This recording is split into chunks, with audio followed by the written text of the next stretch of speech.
Happy Sunday. Happy Sunday. Happy Sunday. I told y'all I was going to go live again. And I sent you a reminder. So hopefully your reminders are going off and you're able to join me so you can catch a word. A quick word. It won't be a long word. A quick word.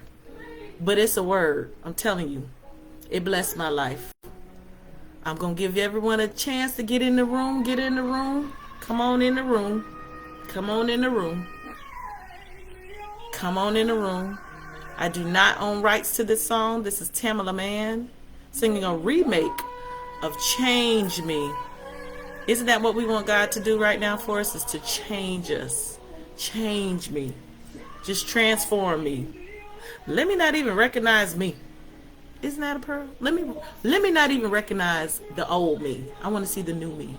So I'm inviting you. Come on in. Come on in. Come on. I won't be here long.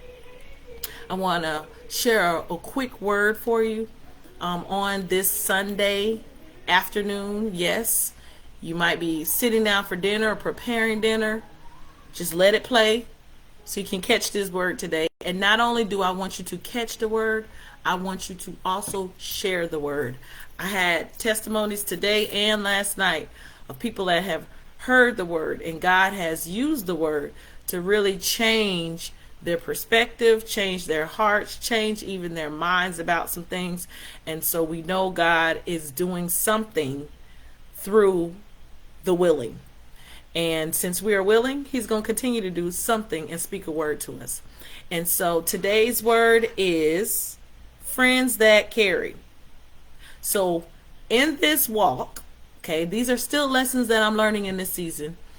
In this walk, you will need friends that carry. Now, all right, some of your minds might have gone a different direction. I get it.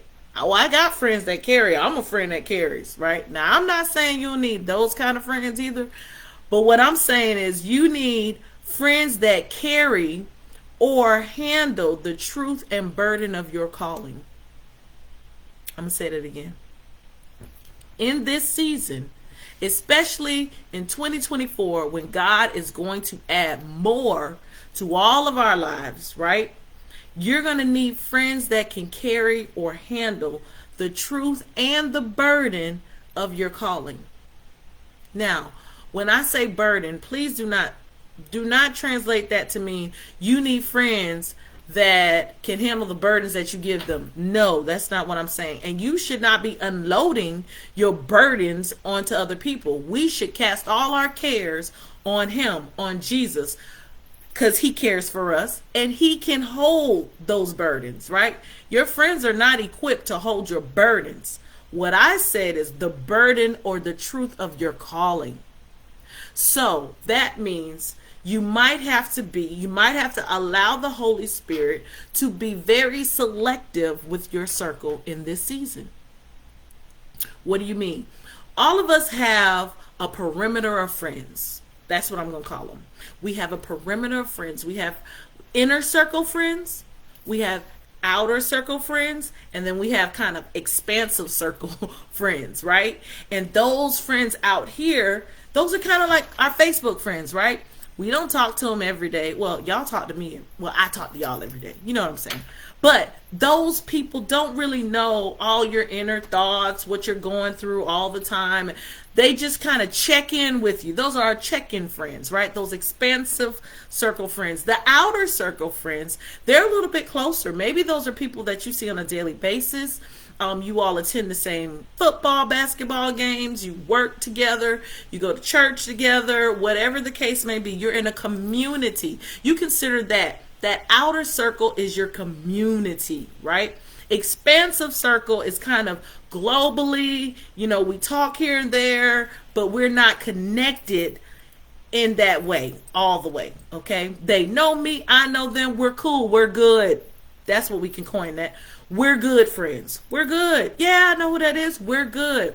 The outer circle friends, you're a part of your community, okay? You network with them, that's your community.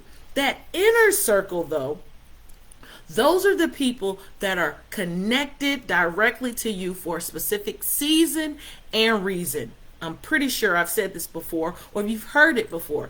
They are connected to you for a season and a reason. It's very purposeful. Okay?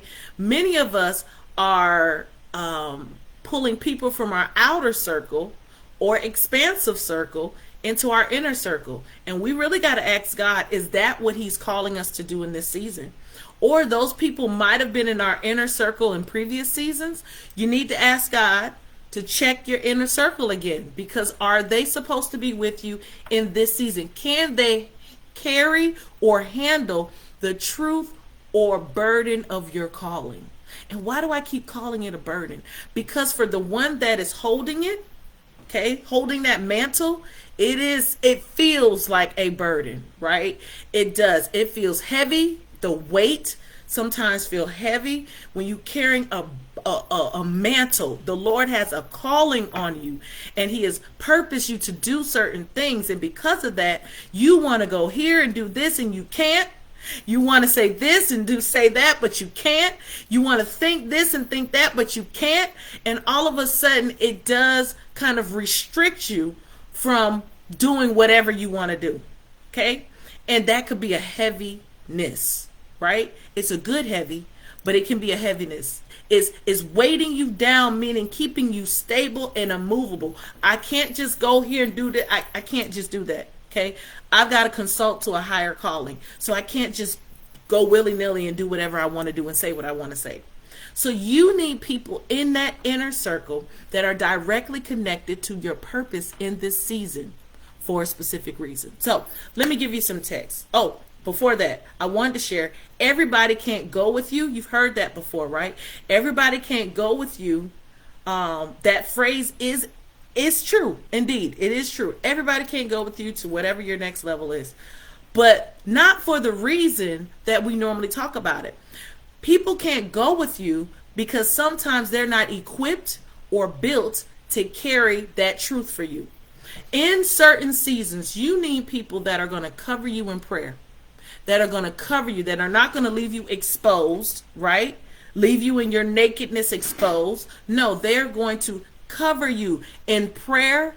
They're going to hold you accountable, right? You need those. And sometimes many of us are not ready to do that for other people because we've got certain things going on in our lives. And that's okay, right? God is going to send the people that are supposed to be directly connected to you for whatever season and reason is in your life. He's going to send them to you. So don't worry about it. If you are that person and you're trying to be that to someone else, or you feel that that person expects that from you and you yourself are honest and saying, I can't do that, that is okay also, because that means God has equipped somebody else to be that for that person.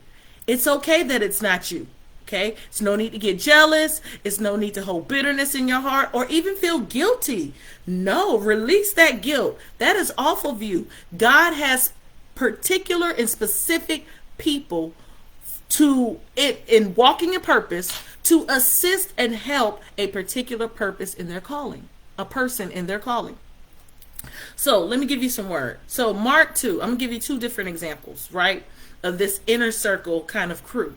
So Mark 2, 1-5 is a familiar story about 4 friends of this lame man, right? 4 friends.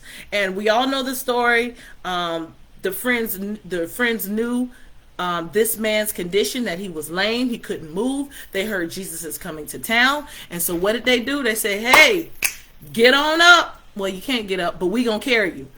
We're going to get your bed together and we are taking you to see Jesus, right? We need friends like that, that we are laying on our bed. We are, woe is me, blah, blah, blah. Oh, this is we need friends that are going to come in there, open the curtains up, get up. We're not mourning anymore. We're going to do something about this. Let's do something about this. And so the friends decide they're going to carry their friend to Jesus. When they get there, is so many people there that they can't actually get him through the door. So what do his friends do? They elevate him. They go higher. And we can kind of compare this to going higher in prayer. I'm going above this situation here because I can't get in this way. I'm going to go above this situation in prayer for you. That's what I'm saying. Cover. I'm going to cover you in prayer, friend, because this thing right here can only be cast out through prayer and fasting, or through prayer. So this thing is above all of us. Let's go higher. That's your key. When all of that is above you, some people say above my pay grade, above my whatever. When it's above you, we got to go up higher in prayer. So what did they do? They physically went up higher on top of the building. They got creative and innovative. We gonna get our friend there. This inner circle that you need in this season, they're going to get you to your purpose and your destiny by any means necessary. That's why I say you need friends that carry. Okay? By any means necessary, you gonna get there. Okay? I'm reminded of one of my favorite movies, Home Alone. Might have been Home Alone 1. When the mother, of course, she keeps losing Kevin. So in Home Alone 1, he's lost and she's trying to get back to him. And so she runs into this guy and his polka team. They play music. And so he says, hey, I know you've been trying to catch a flight. You've been trying to do all these other modes of transportation. If you can just deal with me and my polka buddies, you can catch a ride and we're going to get you there by any means necessary. Right? It's going to take some time, but we are willing to get you there no matter what it takes. And she's looking at him like, no matter what it takes, I got to get there. And so what does she do? She gets in that van with them and rides all the way, hearing them sing their songs and play their music, no matter how annoying or aggravating it might have been to her. By any means necessary, she needed to get there. You need that inner circle of friends that's going to say, by any means necessary, I don't want to hear a no about it. We are going to get you there. So what did they do? Got their friend all the way up to the top, and they're on the roof. What did they say? We're going to cut this hole in this roof. We're going to cut a hole in the roof, and then we're going to draw him down, bring him down to Jesus's feet. Right here, where we know Jesus will address his problem. You need people that are going to carry you to Jesus's feet. The only answer I have is let's go to God. I need in this season some friends that can pray. Some friends that are going to intercede. Some intercessors in my corner in this season. Why? Because I need to be able to get to Jesus to get what I need so that I can move forward and get the abundant life that he's already promised me. So you're going to need some people on your team that believe that your situation can change, that you can be healed, you can be restored, that God does have a greater purpose for you. You need people like that in your corner that are constantly telling you, no, I don't care what the situation looks like. He will do it for us. And when Jesus, we know the story, when Jesus saw the faith of those friends, he told the lame man, you're healed because of your friend's faith. It wasn't even because of his. It was because of your friend's faith. I'm going to need friends in this season whose faith is even stronger than mine that can tell me, no, you can't give up, girl. No, God is doing too much in your life to give up, and we are directly connected to your purpose. Because guess what? Once I see God heal and do a miraculous thing in your life, what do you think that does to my faith? My faith blows up. It grows because I've seen with my own eyes what he is capable and willing to do through you. So if he can do it for you, he's no respecter of person. He coming straight down my street. And so, friend, this is your season to get what you need to get from Jesus. And I'm going to help you do that. How many of y'all are that kind of friend to say, this is the season for you to get what you need from Jesus, and I'm going to help you do that? That causes you to be very unselfish. You are selfless, and you are looking at the greater purpose and calling and destiny that God has for somebody else. And when we start doing that, we stop thinking about our deficits and what all we've got going on. And we really allow the Lord to show us how he's shifting our purpose in the earth. Because once my friend gets healed, then what's the next thing, God? Now my faith is off the charts. I'm ready, Lord. I saw you do it. I knew what my friend went through, and I saw how you healed my friend. God, I'm just expecting the next miracle. I can't wait to see it. Then our faith goes to a whole nother level, and God is ready to use us on a whole nother level. So we got another set of friends. companions, as you call it. So if I look at Luke 8:51, my pastor preached on this today. He mentioned it. And so I'm going to elaborate and expound on it today. Luke 8:51, there's this story. The backdrop is you have this man named Jairus, and his daughter is dying, right? He goes to Jesus, says, Jesus, I need help. Can you come to my house? My daughter's dying. So Jesus says, yes, I'll come. But we also know that the woman that was struggling with the issue of blood for 12 years, she came up, touched Jesus, and Jesus kind of shifted his focus to her, right? Jairus is waiting for Jesus to come to his house. While he's waiting, someone comes to him and says, hey, too late, your daughter died. And Jairus is like, what? I'm coming here to get Jesus so he can save her. Jesus says, hey, no sweat. Don't worry about it. Only believe. All is well. Only believe. So they travel and journey to Jairus' house. Now, Jesus, as he was going, they get back to Galilee. They're in Galilee, right? He has all of his disciples with him. They're all traveling together. However, when they get to Jairus' house, Jesus only tells Peter, James, and John that they can come in with him. He's got 12 now. 12 disciples that have been following him. 12 friends, 12 believers. They've been following him this whole time. But he only gives permission to Peter, James, and John to enter into this room with him and the girl's parents. All right, so you got Jesus, her parents, and Peter, James, and John. You got 6 people going in that room. And that's all who could see it, right? So you start asking yourself, well, what happened to the other 9? Why couldn't they go in? As my pastor mentioned this text, it jumped out at me. I was like, oh, who are the other 9? Well, I know one was Thomas, and we called him the doubter.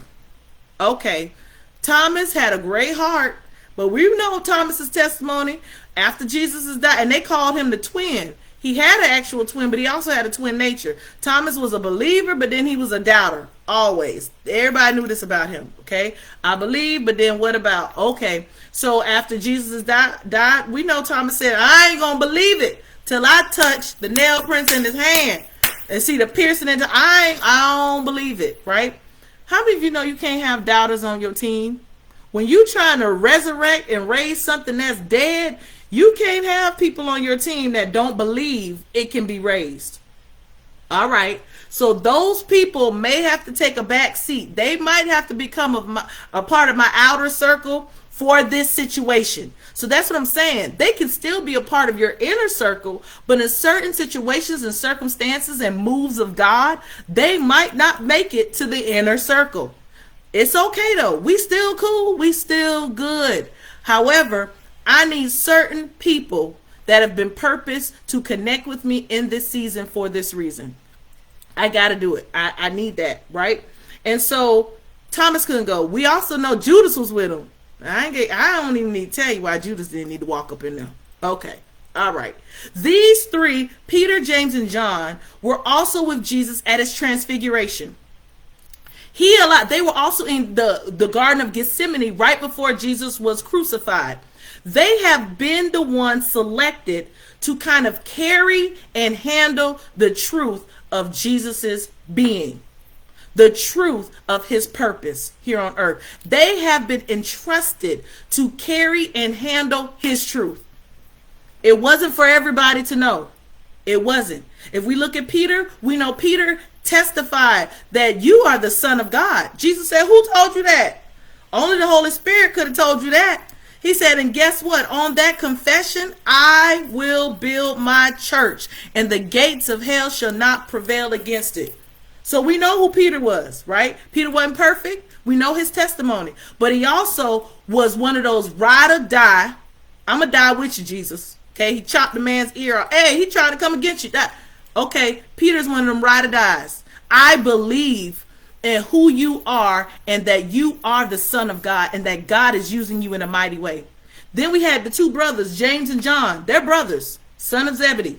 They were allowed to come in. What we know is James what they were called the sons of thunder, right? Because they were ready to fight whatever we needed to do, drop of a dime, right? And so James ended up being the first martyr of the faith. He was the first one to die for Jesus because of his faith in Jesus. These are ride or die men. John is the same one when Jesus was dying. He looked at him, he said, take care of my mother. I'm charging you to take care of my mama. These are his ride or die crew. You need friends that carry. You need friends that carry. They are learning more about him, just like Paul talked in Philippians 3:10, that I might know him, Jesus. I want to know him. Okay, if you want to know me, then you're going to have to know the power of my resurrection, the fellowship of my suffering, James. So you're going to have to die. Peter, you're going to have to die for this. John, all y'all going to have to die for this, right?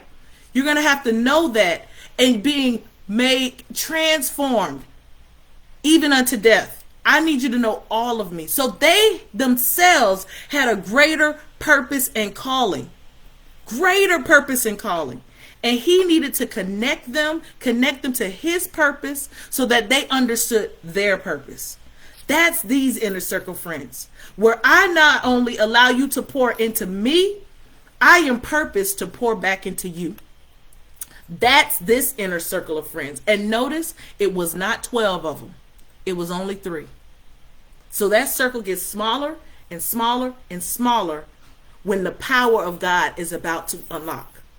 So Jesus only permitted these 3 to see and know these things about him, so that they now can carry that and solidify the purpose that they later on will be walking in. So God is calling you to have a talk with him, a conversation, a discussion about your circle. Your expansive circle, that large perimeter, whatever the circle thing is, the outside, right? Who are those people? Who are your outside circle, your community of people? Who are those people? And definitely, who are the inner circle people that have been charged with carrying or handling your truth and the burden of your calling in this season? There are no hard feelings when we are walking in the purposes of God. And so if you need to separate yourself, separate yourself. If you need to hold in some information, because everyone cannot be privy to your truth in this season. You're going to have doubters. You're going to have haters. People that just don't understand, that don't have the capacity to hold the truth and the knowledge that God is unlocking and unveiling. They don't have the capacity to even hold the vision that God has given you and shown you. And guess what, y'all? It's okay if they don't have it. It's okay. That means there's somebody else that God has touched and connected you with that can hold it, that is ready to run with it, that has been praying about it. And when they come, you've got to let them in. You got to let them in, and you got to allow God to do what he does best. So I hope this word blessed somebody else, because it blessed me and it's helping me. Please like and share this, right? Catch a word, share a word with somebody else, and let's continue to be a blessing to one another. And always remember, it's going to be okay. I promise.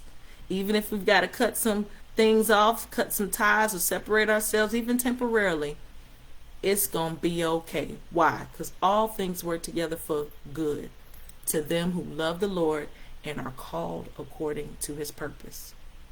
Y'all have a blessed Sunday. I love you. And guess when y'all will see me again? Tomorrow. I'll see you tomorrow.